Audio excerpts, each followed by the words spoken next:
Nobody goes to the doctor until they're sick, right? It's not a big light that's out there. So toxicity comes in and it sweeps in. And when it's full blown, yeah, courage is really the knife that cuts through the toxicity. It squelches creativity. You just become hostage, which I keep saying that you become hostage to the leader's environment that they've created for you. And nobody wants to be a hostage.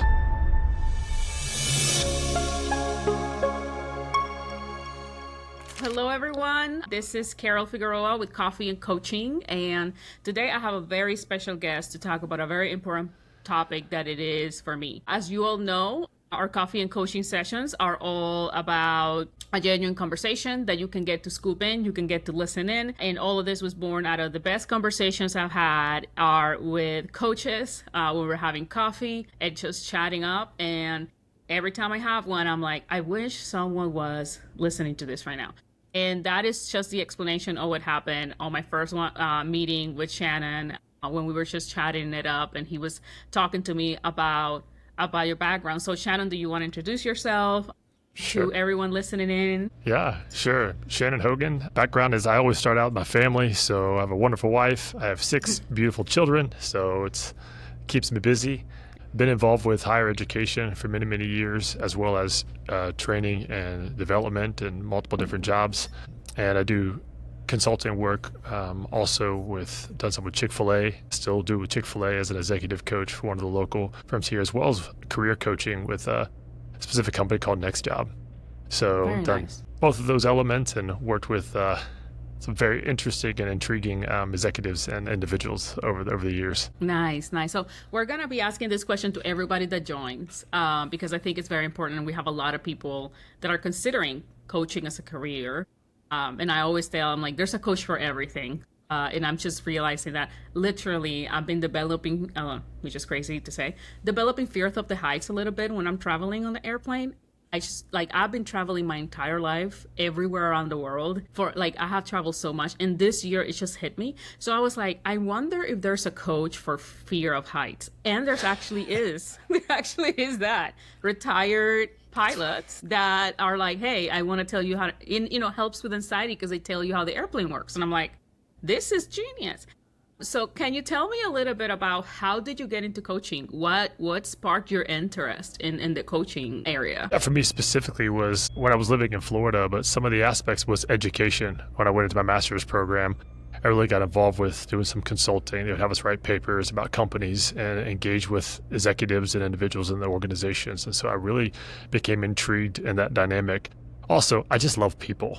I mean, I literally love people, being around people, engaging with people. My worst day is if I'm alone, right? I don't want to be alone. I like to be with people, engaged. And so I really grew into that aspect. And being a professor, you're working with college students who are looking for jobs.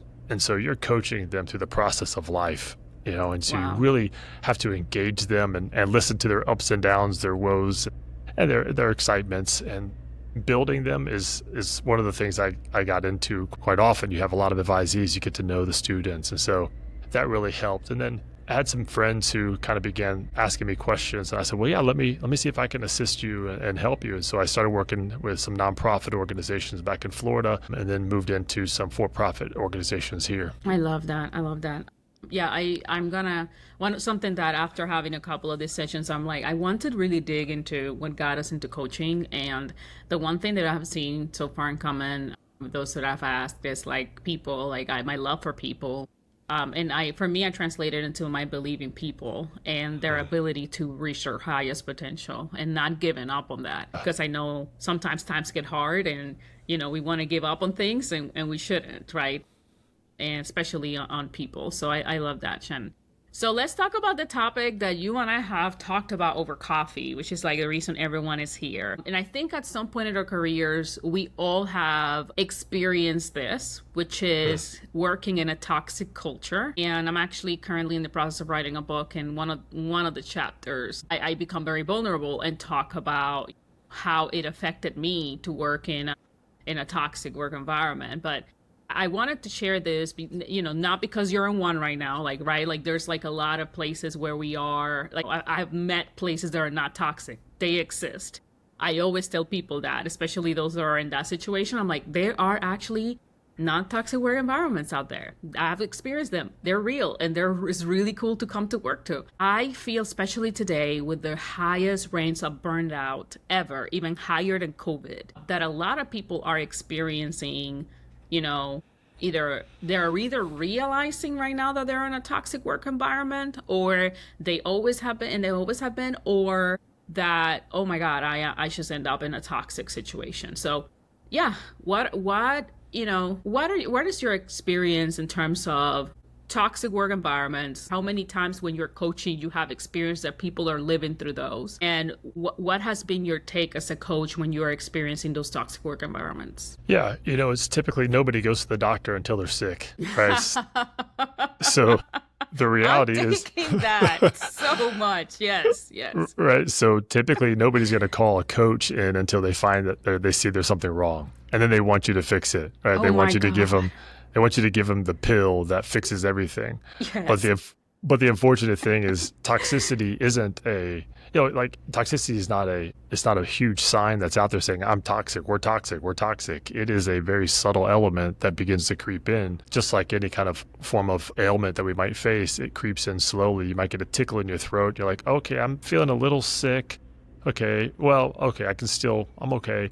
And then it just gets a little bit bigger and bigger and deeper. You get a sore throat, and eventually you have strep throat. So those are some challenges that can face. It's a very subtle process. So it's not a big light that's out there. So toxicity comes in and it sweeps in. And when it's full blown, yeah, that's when you have people who are on medication because they can't handle the stress, right? Then you have people who are leaving. You have high turnover rates. You can measure the toxicity when it's full blown. Those are the metrics you can use. You can't measure the negativity in the workplace, right? You can't measure that unless you do you could do some assessments, but it's very difficult when you have somebody who's providing you negligent communication, right? Yes. They're either giving you the wrong information or information that you don't need, and they're throwing you off. That kind of negligent communication is toxic, but yet somebody's not going to say, let me measure that. It's too difficult. I think, I've been involved with coaching as well as some environments in my past, working in environments where there's been toxicity. So you kind of can read the signs and see that it's not blatant. It creeps in. So Yes, man.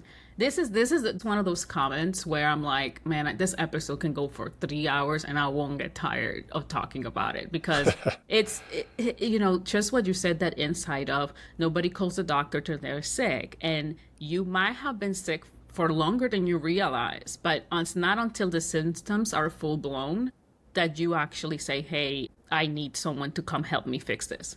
Right. And I think from my perspective, the first thing I think is, the bigger the company, the harder it is to understand where the first symptom came from.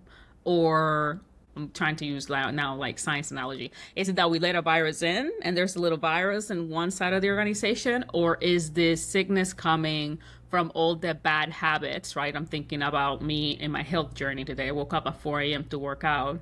Who knew? But I'm like, all the decisions I didn't make about my health led to me not feeling well, right? So all the decisions leadership makes, that leads to the outcome. And when I said that part of me being vulnerable in the beginning of the book was about me becoming the thing that I hated the most, right? Because sometimes when you're in a toxic culture long enough, and this is also a question I have for you, how do you not become what the culture is? How do you, and then you start involving yourself in toxic behaviors because the culture is toxic? Does that happen to anyone, or is there people that are able to fight that? That's a good question. It's a difficult question, I think, to answer to some degree, because, we're all, we all have play this victim of our to some degrees of our environment, right? And we just kind of continue to roll through that. But our social norms are so powerful, and we all want to participate because we don't want to be ostracized. Ostracization is really, it's a killer in organizations. So we don't want to be ostracized in any manner. So it does become difficult in the process to stand up. But one of the things I think you were talking about leadership that, a person who does lead needs to do is stand up with courage. Courage is really the knife that cuts through the toxicity. And when you can have that courage to stand up and say, this is wrong, you might be ostracized, but then it gives you an opportunity to know this isn't the right fit for you. This isn't the right place for you. And you get out quickly if possible. Yes.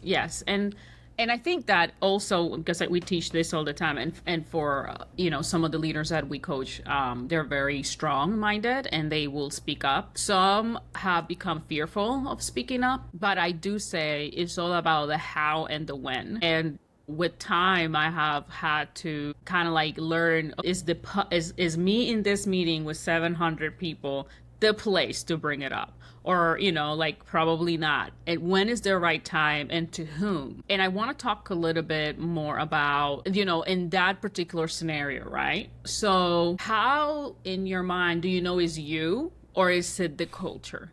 Like what crazy world? What if, just saying, what if I'm the toxic one in the equation and I came in and disrupt everything and I'm creating chaos? Instead of order and help, how do you know? That's a tough one. It is a tough one. And when I ponder that idea, that question, I kind of see it as two sides of a coin. So I see leadership as one side of the coin and social norms as the other. So it could be culture, meaning it could be a middle manager or a middle leader who is creating toxicity for the organization, right? They're the ones out there creating this negligent communication, or they're building fear or bullying individuals, or they're not engaging. They're allowing their team members to kind of be disengaged. So that's, at that point in time, you could see that culture is being from that specific leader. But what's happening is whoever is their one up, or whoever is their leader, if they see it and not doing anything, then it's the leader's fault at that point in time to not correct it. So that's the challenge. As you mentioned just a minute ago, I mean, you were talking about maybe something that you are doing, like you're getting up in the morning and you're working out and that makes you feel good. But when you don't do it, it makes you, oh man, I just don't feel as good. And I don't feel as good as I do when I do it. Well, that's the challenge leaders face every single day. Do they do the courageous thing every day when somebody stands up and you see toxicity in the work environment? But I think they first have to know what it looks like, right, and recognize the signs. But when they see it, do they have the courage to stand up and to kill it? So I think it's difficult if you're a leader and you're not taking self-assessment to validate who I am, making certain your team understands who you are and that they're giving feedback. If you're not interested in that feedback, you probably are toxic. If you're not getting feedback on a regular basis, you probably have toxic nature, because for leaders, toxicity is very easy. I'm self-engaged.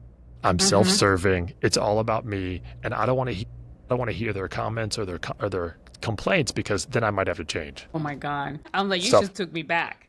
Like, it's so interesting. And okay, I'm gonna go deeper into this feedback thing, because I think. Do you think feedback is associate engagement surveys? Or do you think feedback is like, hey, like you hearing your peers and maybe some of the few employees that dare to question or talk to you? At what point? And the reason I ask this question is because I feel like at times managers, especially middle managers who experience the highest level of burnout, and they tend to be, even though individual contributors don't see it, middle managers tend to take the brunt of it all. And there's times that they're like, hey, I wanna voice this up. And that leader is dismissive, right? Like, but.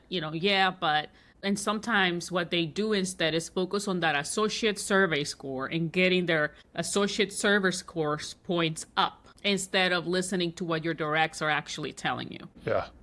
I mean,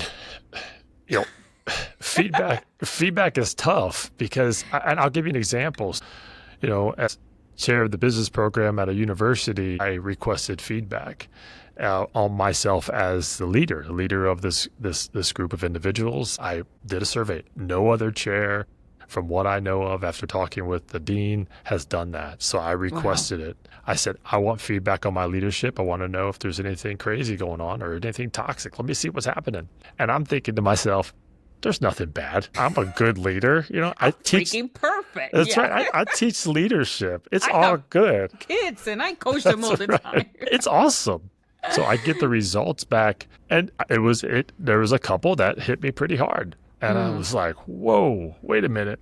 Okay. And they weren't like character issues. Like I wasn't, doing anything, character-wise, challenging that vein, but they were things of be more present. Right? Be more present. That was killer for me because I thought I was. Yeah. And so, but I wasn't. So just those simple things where if you're absent, that absenteeism, being avoidant or absentee, can cause toxicity in the workplace, because what happens? They begin to paint their own picture and tell themselves their own story Yes. about who Yes. you are and what you're doing. And that breeds toxicity because they're saying the wrong things potentially. Yeah, and they're making it up. the wrong story in their head Yep. about you. So this comes to me with when I think about, just strengths, and we work a lot with Gallup strengths in a lot of other assessments here. But with Gallup strengths, there's two things you have said that have come to me. One, the self part, like when I'm self-serving, I'm about myself, I'm serving me. That is the number one sign, and this is for anyone, right? Because I think about my story of when I became toxic, like my environment was because I was trying to serve. I thought I was trying to serve the team, but I was really trying to serve the numbers, myself. Sure. Our numbers being the best in the country, Yeah. and I'm like, and we all win, right, in my mind. But in that moment, I was driving too hard. I was like, and we're doing this and we're achieving this, and I still remember Michael Yates. Shout out if he's listening, because he is in my LinkedIn, but like he did pull me aside and he said, "Hey Karol, you're killing us." And it took me down, and I'm like, "What do you mean? I'm so nice. I say everything with a smile." Now, we were in the top quarter percentile every year, right? This region has never won. And he was like, "You create an initiative. By the time the frontline associates adopt it, you already bring a new one up, right? Then we have to adjust." And it's like we're constantly running. Yeah, the numbers are amazing, but the team is constantly adjusting. They don't stay long enough doing one thing, and you're already changing it. And it's just, he was so brave. And I think that courage word that you brought up is so important, because I felt like I was safe, but obviously not enough, because the rest of them, the other 9, didn't say anything. It took him to say it, and it really floored me. And it honestly was a moment that it changed my leadership forever, because I realized in that moment that I was using my own strengths for myself, my activator, my achiever, my like all these strengths that I have. And in the case that you just brought up and that feedback you received, you probably are very intellectual and very internal. So in your mind, you're like being present, but for this person, because of the strengths that they have, being present looks very different. And it probably just took a conversation, right? Like, hey, tell me how you want me to be present, right? Yeah, I did. I just met with the whole team because obviously it was anonymous, so I didn't know. Of course. So I just met with the team and told them and shared with them some of the ideas and thoughts, and things are good. So that's good. But what you were talking about, one of the things is if we have bobbleheads as individuals who are around us, Oh, I hate that. we are not getting feedback. Yes, we're not growing growing as leaders. Yes. And one of the things I've learned over time and studying leadership for so long is that we lead from who we are. So if we're insecure in ourselves, we're going to want other people to like us. So we're not going to tell them the truth, and they're not going to tell us the truth. And so that's going to create toxicity right there. So if we're intimidated by somebody else that we bring into the environment or another manager, we lead from who we are, which then again, as we mentioned, as we chatted about just the other day, people, team members and employees don't leave organizations, they leave leaders. They're not going to leave an organization, because organizations, it's inanimate. It's the people who do the work, right? So they're going to leave a leader. And that's the old adage that's noted. People don't leave organizations, they leave leaders. And so that's the struggle that we face in toxicity, is that every leader needs to take self-assessment to validate that if they're not courageous, they might be struggling. And if they're not consistent in their values and what they believe, then their team doesn't think they're consistent, and their team thinks I can push them over, or it builds ambiguity, and there's some challenges that happen. The part that I love about that word courageous that you're bringing up, and probably gonna have to hit a couple of topics, but I'm so into this, is that every leader that I have left, because every organization I have left, if I left it voluntarily, I left it because of a leader, which in a way I'm glad, because I think I'm loyal to a fault. So I will probably stay in a place longer than I need to be, even though I have outgrown the role, or I just learned everything I had to learn from that role. Yeah. So I'm like glad for that. But it, lacked courage. And I am too outspoken. And I have no problem telling the CEO of any company what I genuinely believe, which can also be a problem, right? Sure. This is like, Sure. And you met me, Shannon. Like, it's a lot. But for me, I'm like, if I'm the CEO of my own company now, and I don't have any bubble heads working for me. Like, I do not want people to tell me yes about because for that, I would just hire myself. I'll take if I want to have people that just says yes to me to everything. I was just having a conversation with one of my employees this morning, and we were laughing, and I was like, yeah, I don't like people telling me what to do unless it's my employees. But it was just in reference to like a neighbor trying to like tell me how to like put something on my house. I'm like, no, we're not doing that. But in this case, I'm like, I love my employees telling me what to do. I always end up my one-on-ones and my calls with them. Hey, tell me, what do you need from me and what to do? Yeah. I mean, it makes a lot of sense. That's what's going to breed a healthy culture, right? It's going to breed that positivity because people feel heard. And that's a huge thing is team members want to have a voice. And when they have a voice and they can share that, it breeds so much more benefit to the whole entire team and organization as a whole. Yeah, I agree. So really quickly, let's go into like, how do I know I'm in a toxic work culture? Like, if you had to give 3 things, what are the 3 things? Sure. So I'm going to flip that question real quick. What does a healthy culture look like first? Let's look at that, and then we'll see if we can kind of maybe engage that. So yeah, we have been in some of them, so maybe that's a good question. Yeah, we know what it looks like. Yeah, so it's positivity, right? People are engaged. People feel empowered. The leader is democratic in nature, asking for feedback from the from the individuals, as well as the leader is serving, right? There's a servant dynamic that you see in individuals, and there's this concern for team members. So the culture is breeding just something beautiful that you don't get to see everywhere. So if we flip that to toxicity, right? The opposite of that, there's negativity, right? Just negativity in general, where it's consistent, right? And that's the word I want to kind of play into this. We've had courage as one key element, self-aware as another key element. Well, now we need to build into this consistent, right? So if we consistently are positive, it builds a healthy work environment. But if we're consistently negative and you hear negative and it's constant, there's fighting and that creates this toxicity. I think like this kind of low motivation, you see low motivation where people aren't engaged anymore, right? This opposite of engagement, this low motivation. Yep. Dynamic. There's gossip, right? Discontent, and the ultimate one that you really see in there is high turnover. Yeah. You see a ton of high turnover. And that's like when like the patient is just too sick at this point to even like at this point, you're gonna be doing a lot of like solving.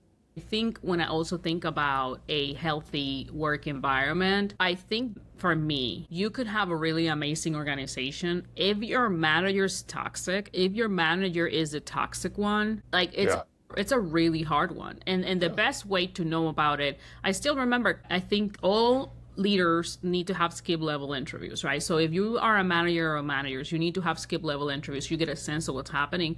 But in every skill level interview that I had, I always sense, like in this particular toxic environment I'm thinking about, I always sense a connection with that leader, which I still have to today.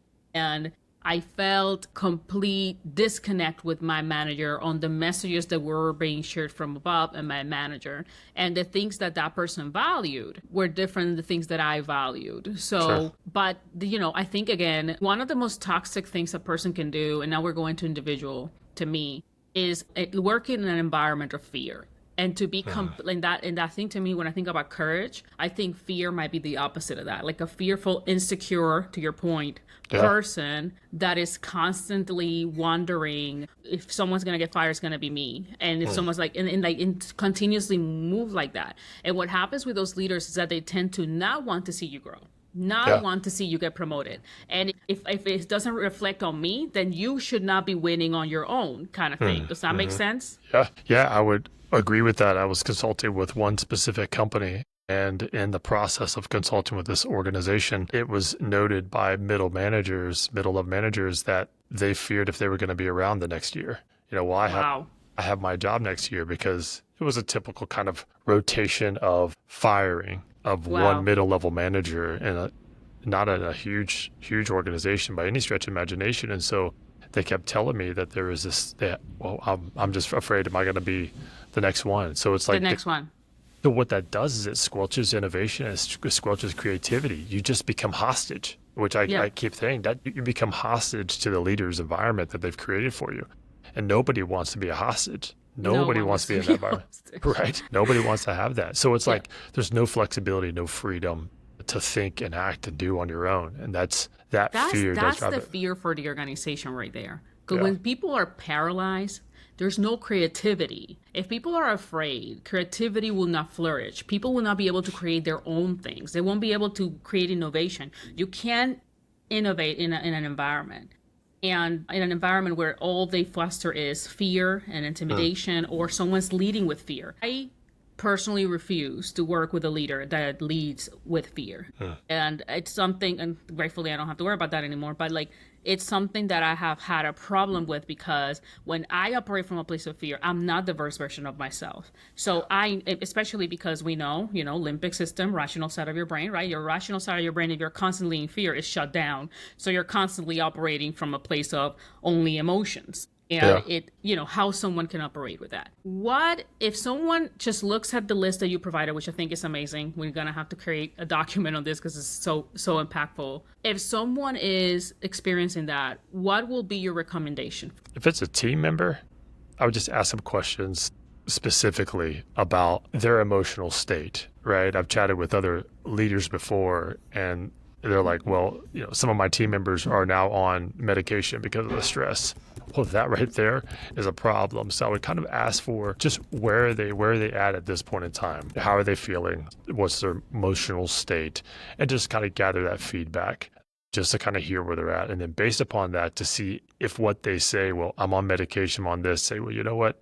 Is there any opportunity for you to kind of move on to either a different position or a different job? Because if you're sick and by me, because that's what happens. Toxicity creates not just an emotional response, but a physical response. It either help, toxicity will obviously it's gonna hurt you. It's gonna Oh yeah, potentially paralyze you right in the end. And yeah, so I would just engage where they're at emotionally and physically, because I think that's going to be the start. If it's a leader, I would dig a little bit deeper just to kind of gather some understanding as to, what do you know? What do you know about your team? Right? How yeah. engaged are you? And so I would kind of put a little bit of question, but just coach them through the process. Hopefully they understand that nobody's pointing fingers. We're just trying to get to the bottom of what the situation is.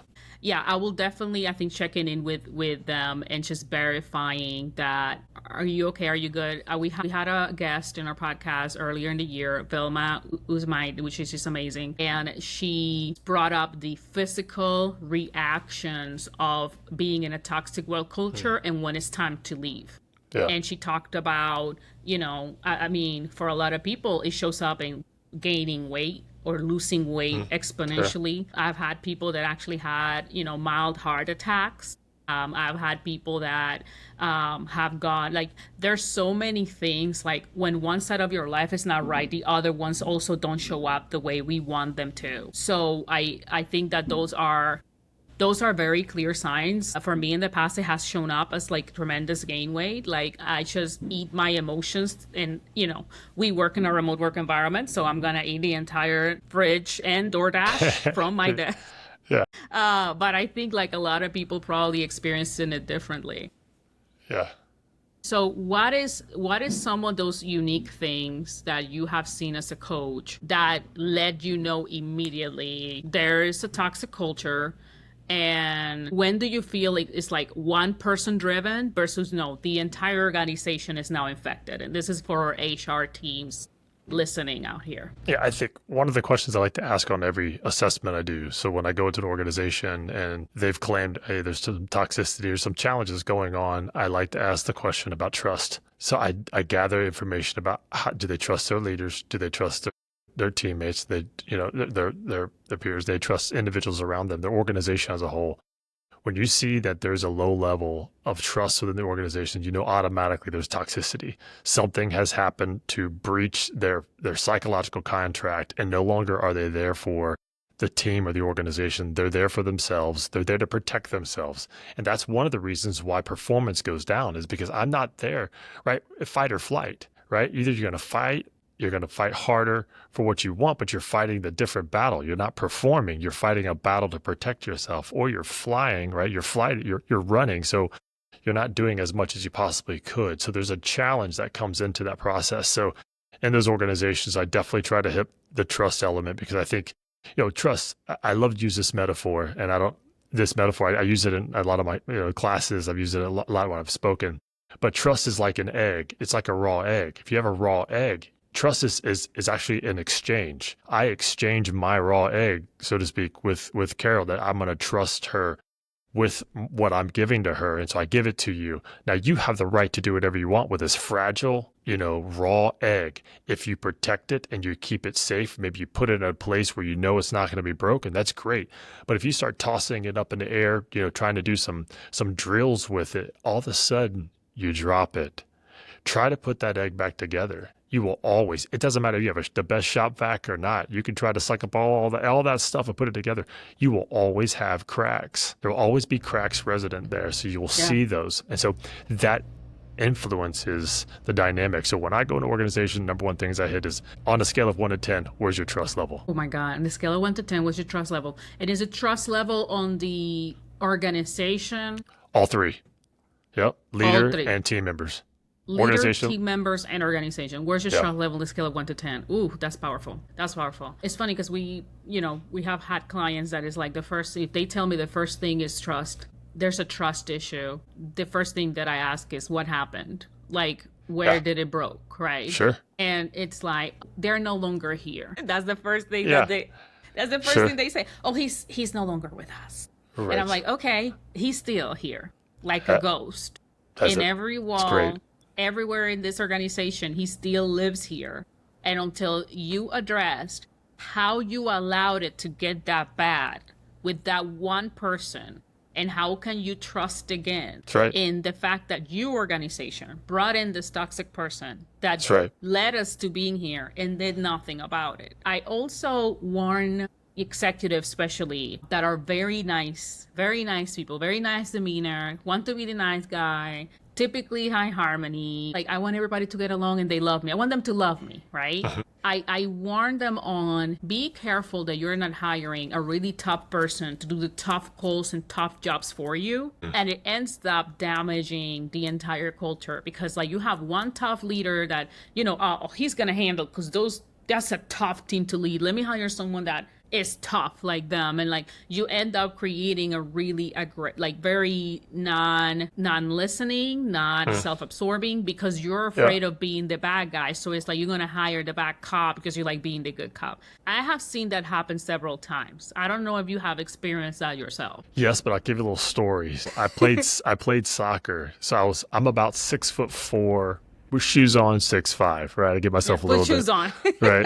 So I go back and forth with my son because my oldest son is taller than me now, and I don't like it. He's taller, so he's a bigger guy. That's going to be my son, Gio. He's now 3. Yeah. And my husband's 6'7". So one of the things, you were like, exponentially taller than everybody. So we met at the ATD conference. I met Shannon. He was so amazing. We just engaged in conversation immediately.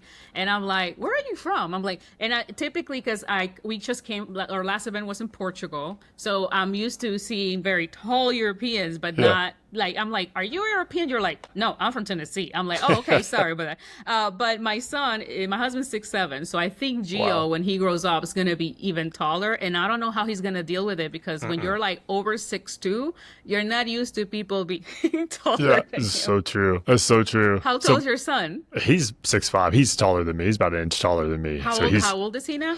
He is 23. Yeah, wow, 23. Wow, that's awesome. Yeah. I was a goalkeeper. Being my height, I was a goalkeeper. So I played in high school, and my senior year, I had a coach who they brought in who was ex-Marine. I'm like, oh yeah, I got this, no big deal, right? He's gonna be a pushover just like all the other ones. Not at all. He required me. He says, I don't want 100%. He says, I want 110% every single shot, every single catch, 110%.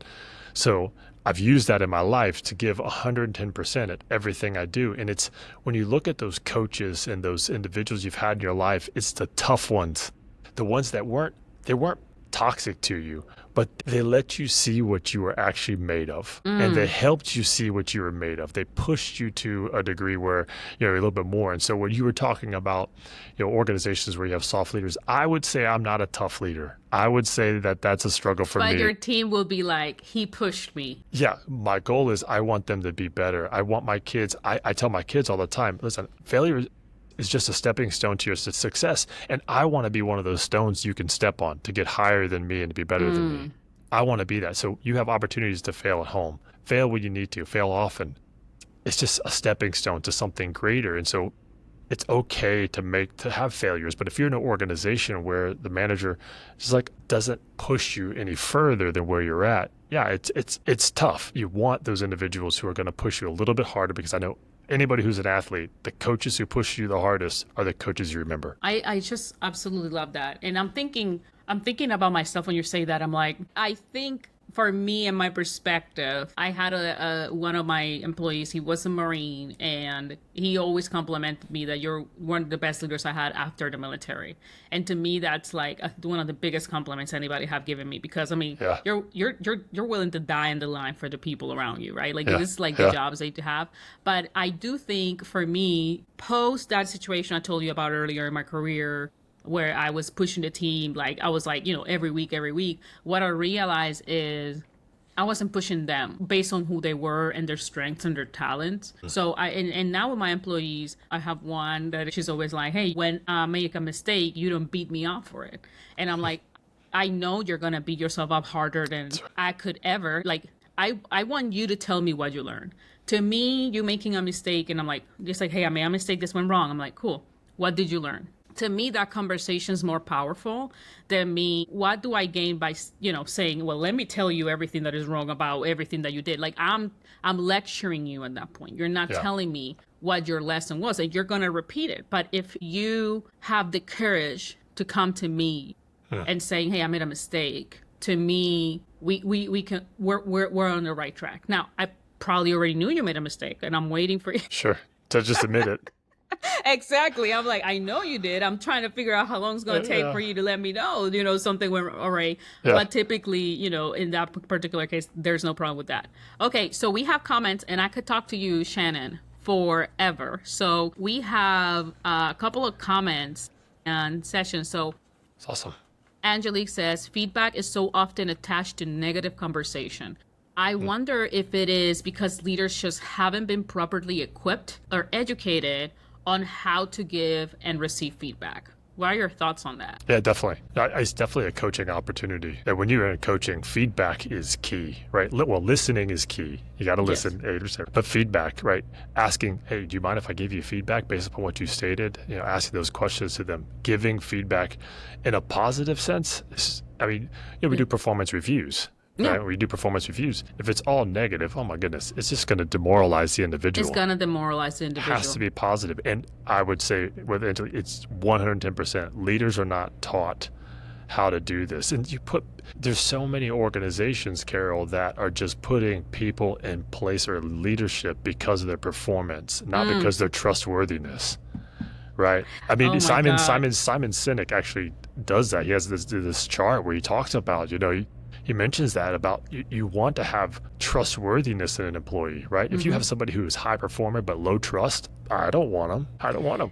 We have this entire coaching program for people that can get promoted, right, to the next level. And most of them, high trust. Like you can tell these are people that genuinely want to win and want the team to win. And in some cases, I just believe I deserve it, and we have to coach for that. Yeah. Right? That's a coaching opportunity. Sure. Performance in your current role does not equal success in the next role. That's right. And the next role is different than this role. And I just shared this in another podcast where I was like everyone thinks they can do their manager's job better than them. And most of those people are the people that do not know what the job takes. Because if you believe that person's job, you can do it with your eyes closed, that means you're missing a lot of what they do. Because they, it happens with not every, but like in every coaching opportunity that I have, it's like my team doesn't really know what I do. And I have to kind of threaded with care, because there's things as a manager that your team doesn't need to know that you're doing.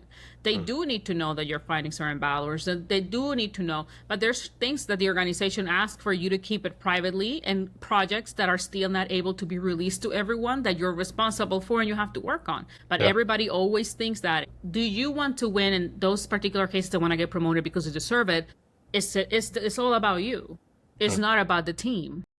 Yeah. And the team is what you're going to be doing most of the time once you get promoted to that role. And, it's something very remarkable. Second comment, I love this conversation. Thank you for sharing personal perspectives and stories. So thank you for that. We have another one. Leaders who knowingly or unknowingly weaponize, intimidate personal knowledge of their employees will never have a team that trusts them. Let's talk about that. Weaponizing period. That word gave me cringe. And intimate or personal information of their employees. That sounds very toxic. Yeah, I mean, one of the new trends in HR, right, is, and in the field of HR that they're struggling with, is bullying. Right? I learned something about you and I use it against you. I mean, that's huge. The number one EEOC complaint in the state of Tennessee is retaliation. Retaliation for managers. So, I mean, that has been there for 10 years, 11 years, 12 years now going on.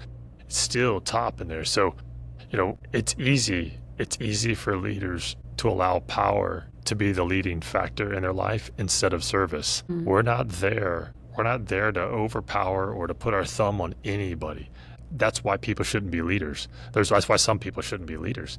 We're there we're under them, serving them so they can be the greatest that they can be. We're there to take away the obstacles so that they can grow and be the best that they possibly can. I always say when I'm in an organization is, I'm going to work myself out of a job, because the one who's right there that I'm leading, I want them to take my job, and I'll find another one. Oh my God. Because I want them. Yeah. I want them to continue to improve and to grow and to mold into what they want to be. And sometimes I do it to a fault, okay? Yep. Barely, because I do that with my kids. My kids are like, hey, you see them at their potential versus where they're at. That's right. That's the fault I fail in sometimes. That's my Achilles heel. Yeah. My husband says that to me all the time. It's like, it's like you always see people at their potential. It's like, you cannot, this has been told before to me, you cannot want them more than they want them for themselves. Right. And that's the struggle in coaching, is we have to be careful. We have to help them see their potential and not tell them. We can tell them, but we have to be careful in that coaching aspect to not drive them in that way.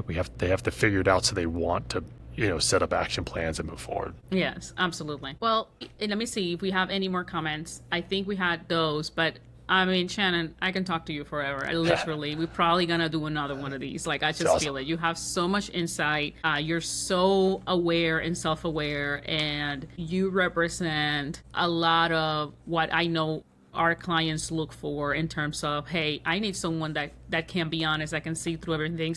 And I want to just give you a shout out. Like that exercise that you did where I asked for feedback, nobody else did.